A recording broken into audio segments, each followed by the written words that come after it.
नमस्कार, मैं मनीष स्वागत करता हूं आपको अपने इस यूट्यूब चैनल पे। दोस्तों, बिहार सामान्य प्रशासन विभाग यानी कि जीएडी की तरफ से एक अधिसूचना जारी हुई है 22/9/2023 के डेट में, जो कि आपके कार्यालय परिचारी यानी कि जिसे हम कह सकते हैं कि ठेठ हिंदी में तो चपरासी बोलते हैं, लेकिन इंग्लिश में हम ग्रुप डी बोलते हैं। ठीक है, तो कहने का मतलब ये है कि ग्रुप डी की वैकेंसी से रिलेटेड आहट सुनाई दे रही है। जिस तरह से अभी एसएससी ने आपके लिए जो वैकेंसी निकाली इंटर स्तरीय, ग्रेजुएट स्तरीय कुछ दिन पहले निकला था, उसका मेंस भी हो गया है।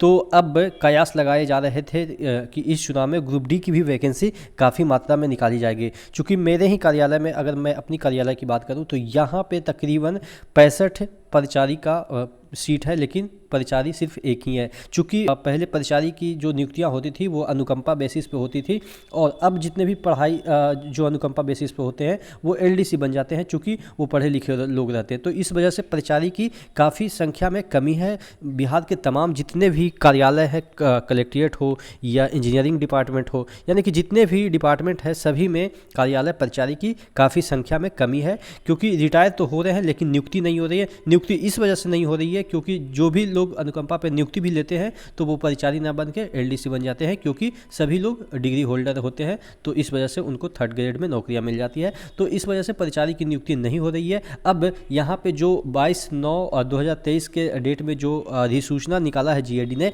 उसमें भी ये ही बताया है कि कैसे नियुक्ति होगी। देखिएगा, यहाँ पे नियमावली 2023 कही जा रही सकेगी। अब ये 2023 का नियमावली आ गया। अब यहाँ जो आयोग है वो कौन नियुक्ति करेगा? बिहार कर्मचारी चयन आयोग इसकी नियुक्ति करेगा। जल्द ही आपके नोटिफिकेशन भी देखने को मिल जाएगी। अब देख लेते हैं, इसमें देखिएगा जो परिचारी है वो मतलब कि किस तरीके से इनकी नियुक्ति होगी। मूल कोटि में 50% होंगे। कार्यालय परिचारी विशिष्ट जो होंगे वो आपके थर्ड ग्रेड में चले जाएंगे 30%। पदोन्नति, प्रथम पदोन्नति के बाद जो है वो उसके बाद सेकंड ग्रेड में चले जाएंगे। उसके बाद फर्स्ट ग्रेड परिचारी का भी ग्रेड दिया गया है। तीसरा पदोन्नति में कार्यालय परिचारी या परिचारी विशिष्ट कहलाएंगे 5%। तो इस तरीके से आप देखेंगे कि नियमावली निकल गई है। चूँकि नियमावली ही नहीं थी, इस वजह से वैकेंसियाँ नहीं आ रही थी। अब चूँकि नियमावली सीधी भर्ती के लिए निकल गई है, आप देख सकते हैं सीधी भर्ती इस संवर्ग में मूल कोटि के पद पर ही सीधी भर्ती की जाएगी। यानी कि अब इस पद के लिए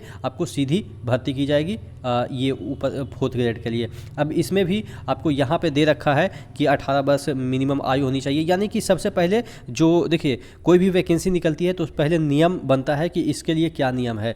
चूँकि बहुत पहले भी नियम था, लेकिन नियम वो धीरे धीरे ख़त्म होता चला गया। क्योंकि अब देखिए, पहले परिचारी होते थे वो 8वां 5वां या नहीं भी पास रहते थे वो भी बन जाते थे, लेकिन बहुत दिनों से इसके नियम नहीं बने थे। अब नियम चूँकि आ गए हैं, नियम इसीलिए आए हैं ताकि वैकेंसियाँ आया मतलब कि आ सके। देखिए, चयन प्रक्रिया विभिन्न आयोग अध्याचना के आधार पे, अध्याचना मतलब कि मांगा जाएगा कि कितने कितने जो है वो आपके यहाँ परिचारी की कमी है। तो इस तरीके से अब धीरे धीरे सभी डिपार्टमेंट से, सभी ऑफिस से परिचारी का जो सीट है वो जाएगा ब्यौरा कि इतना सीट खाली है तो आपकी वैकेंसियाँ निकलेगी। अब बात कर लेते हैं लगभग कितनी वैकेंसियाँ निकल सकती है। देखिए, अब परिचारी की वैकेंसी कभी निकलती नहीं थी, लेकिन जब अब निकलेगी तो कम से कम तो आपको यहाँ पे 50,000 के अराउंड निकल जाएगी। क्यों मैं ऐसा बोल रहा हूँ 50,000? क्योंकि जब एलडीसी की 3-4 सीटें एक ऑफिस में होती है तो वहाँ पे परिचारी की सीटें कम से कम तो 40 और 30 होती है। कम से कम 3 और 30 के रेशियो आप समझ सकते हैं। तो अगर